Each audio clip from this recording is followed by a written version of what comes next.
Now, this is what you call a meal. I'm about to dig into this. We're going to do sports and a meal. Food and sports always goes together. Let's get into it.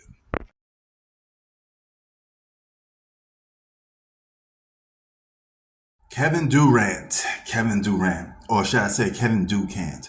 Ever since he left the Golden State Warriors, he's been having a hard time becoming a winner. One pattern that he's been doing, though, he's been team hopping, joining superstar after superstar, but the end result still remains the same, losing.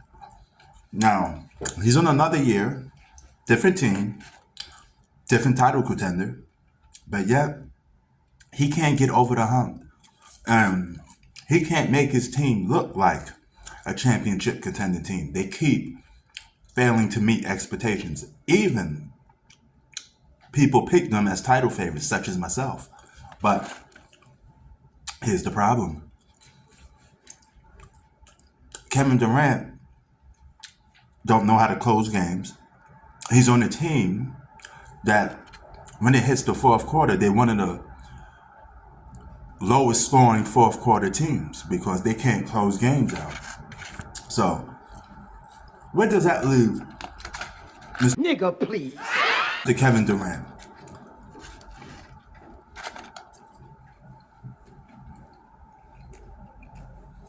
Shouldn't. That pits him on another title contending team that can't get the job done. So, I start to think, what is it about Kevin Durant that he can't get the job done? Simple. His playing style don't equal to winning. Ever since the days of OKC, all he knows is my turn, your turn. And he's doing the same thing with Devin Booker. He did the same thing with the Brooklyn Nets. Playing with multiple superstars, being a mercenary, going from team to team, but can't win. This is a guy that will never be a top 30, even a top 25, legitimately. Definitely not a top 20, not a top 15, not a top 10, and hell to the no. Nigga, please to the no. Would never be a top 5 player.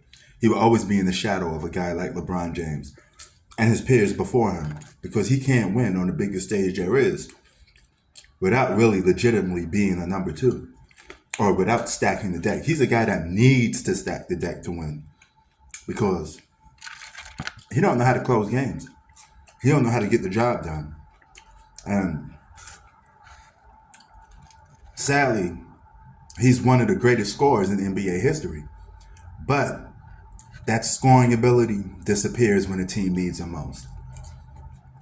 And this Brooklyn Nets team is struggling to even look like a title contender.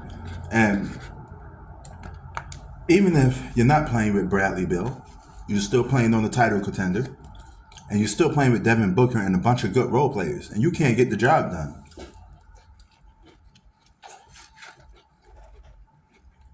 You don't know how to play team basketball or execute plays properly, right? Because it becomes too stagnant and becomes too much ISO basketball. So,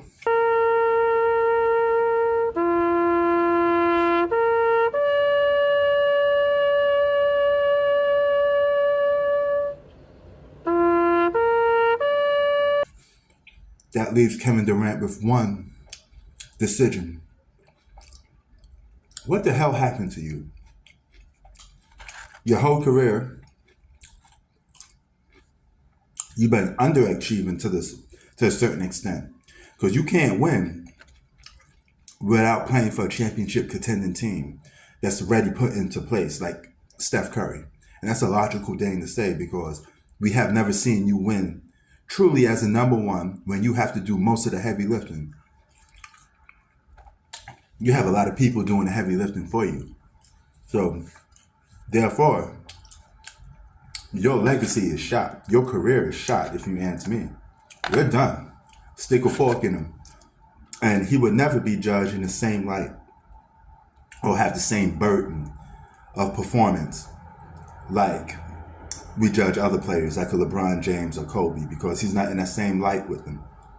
So this is another reason to why I don't speak on him like that, because you never was in that same predicament or same position. People don't call you a top 5 all-time player of all time, right?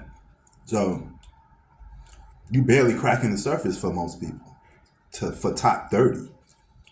But it is what it is. Kevin Durant strikes again. I'm out. Peace.